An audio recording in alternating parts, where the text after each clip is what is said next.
योजना के माध्यम से किसानों को सालाना 6,000 रुपए दिए जाते हैं। 2,000 रुपए 3 इंस्टॉलमेंट्स में दिए जाते हैं। 2,000 रुपए दिए जाते हैं, लेकिन 18% फर्टिलाइजर्स के साथ पे इनको जीएसटी के माध्यम से देना पड़ता है। एक किसान एक साल में कम से कम 1 लाख के फर्टिलाइजर खरीदता है, तो आप 6,000 रुपए देते हो लेकिन 18,000 उनसे लेते हो। ये किस तरह की नाइंसाफी हुई उस किसान पे? आप मजाक उड़ा रहे हो उस किसान का। 6,000 रुपए देते, 18,000 रुपए जीएसटी के माध्यम से लेते हो। जब यूपीए की सरकार थी तब फर्टिलाइजर्स और औजारों पे से जीएसटी एग्जेम्प्ट की गई थी।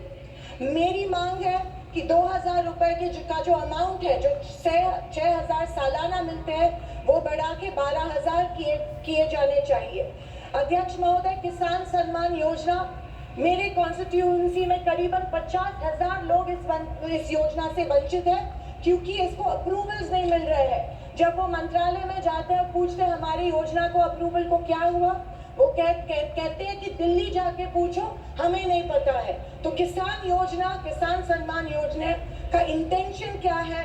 या तो किसानों को फंसाया जा रहा है किसान योजना के माध्यम में से।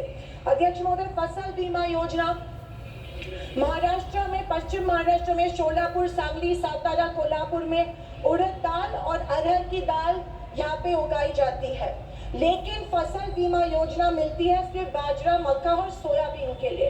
आपके माध्यम में से मैं फाइनेंस मिनिस्टर से गुजारिश करती हूँ कि अरहर और उड़द के लिए भी फसल बीमा योजना के फॉर्म एक्सेप्ट किए चुके हैं, भर दिए हैं, लेकिन फसल बीमा योजना मिल नहीं रही है।